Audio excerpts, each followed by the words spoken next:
Hey there, and welcome back to our kitchen. I'm Casey, one of Festival's Mealtime Mentors. Today we're using a new product from our stores to make a breakfast dish. The new product is Everything Bagel Seasoning. I'm so excited about this one. So we're going to make an Everything Bagel Quiche.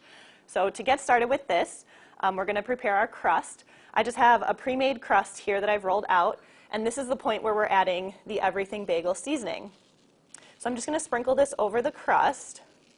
You might have heard of or seen Everything Bagel Seasoning before. Basically, it just has all those really great flavors of an everything bagel, like garlic, onion, it has some sesame seeds and poppy seeds.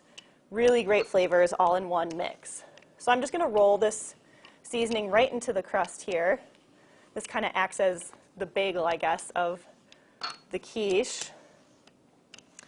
So I've got those seasonings all pushed into the crust, so now I'm just going to transfer this to our ungreased pie dish. I'm just going to fold it in half a little to help the transfer a little easier here. So then I'm just going to push the pie crust into the dish.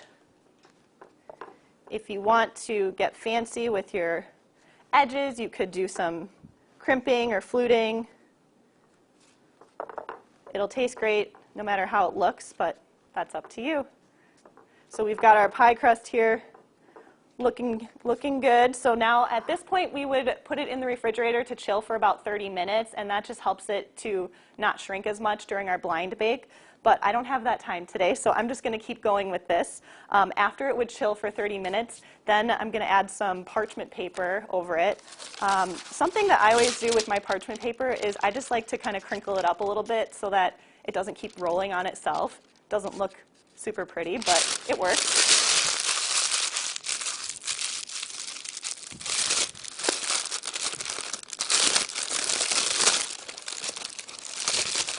All right, so I'm going to spread out the parchment paper here.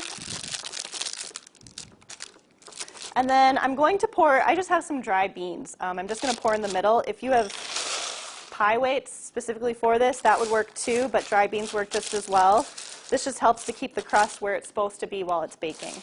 So at this point, I'm going to put it in the oven at 375 to bake for about 15 minutes or until those edges start to just get brown.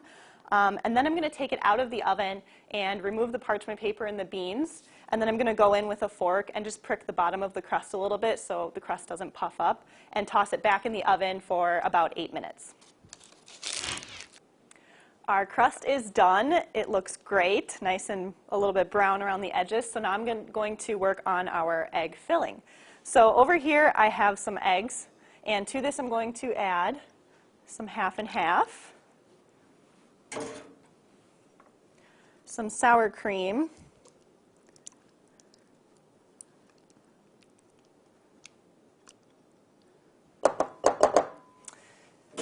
and some salt and pepper.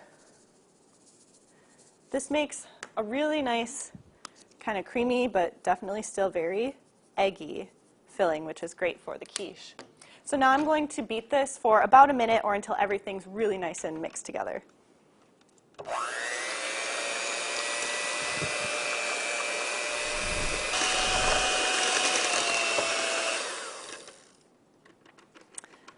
Looks good.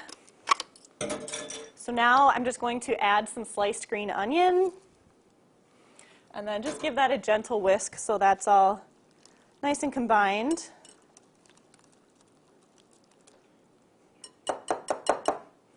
And now I'll pour this into our crust, reminding myself that this is hot so I don't forget and try to touch the pan. I've done that before. All right, so then at this point, I did decrease the oven to 300 after I took the crust out. So now we would move this into the oven, and it bakes for about 80 to 90 minutes until that center is just set.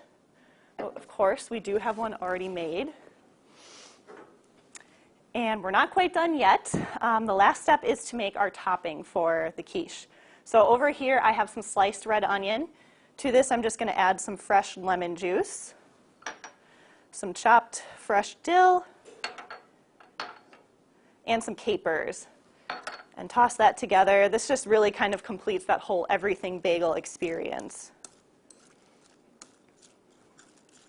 Oh, I love the smell of that fresh dill. So now I'm just going to add this to the top of our quiche. You could serve this individually as well. And there we have it. We hope you give this quiche a try. It is truly everything. And for more holiday recipe ideas, visit festfoods.com/holiday.